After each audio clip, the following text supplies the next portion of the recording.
In today's video, I'm going to teach you how to customize the project browser in Revit. The project browser is your map of the model. It lists views, sheets, families, and groups, and getting it positioned and sized the way you like can make a huge difference in speed and clarity. Let's start by making sure it's visible. At the top of Revit, go to the View tab, look for the User Interface option, then click Project Browser to toggle it on.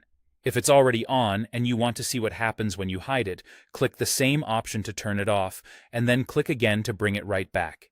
That menu is your reliable on and off switch whenever you need it. Once the project browser is visible, you can resize it to fit your workflow. Move your cursor to the edge of the browser until you see a double arrow. Click and drag to make it wider if your view names are getting cut off, or narrower if you want more room for the drawing area. You can also drag the bottom edge to make it taller so you can see more items without scrolling. Small adjustments here can reduce hunting and help long names display clearly. You can also change where the project browser lives on your screen. Grab the title bar at the top of the browser, then drag it. As you move it, Revit shows a preview of where it can dock. Release it on the left, right, top, or bottom edge of the Revit window to dock it in place. If you prefer it to float, simply double-click the title bar. It will pop out as a floating panel you can position wherever it's most comfortable.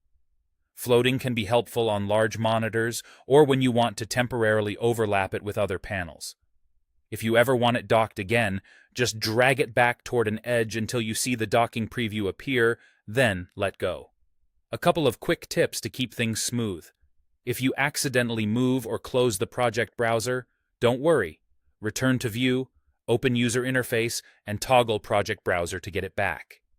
Keep the browser a comfortable width so category names and view titles are readable at a glance. And remember, the goal is to keep your most used tools visible without covering the modeling area you need. That's it.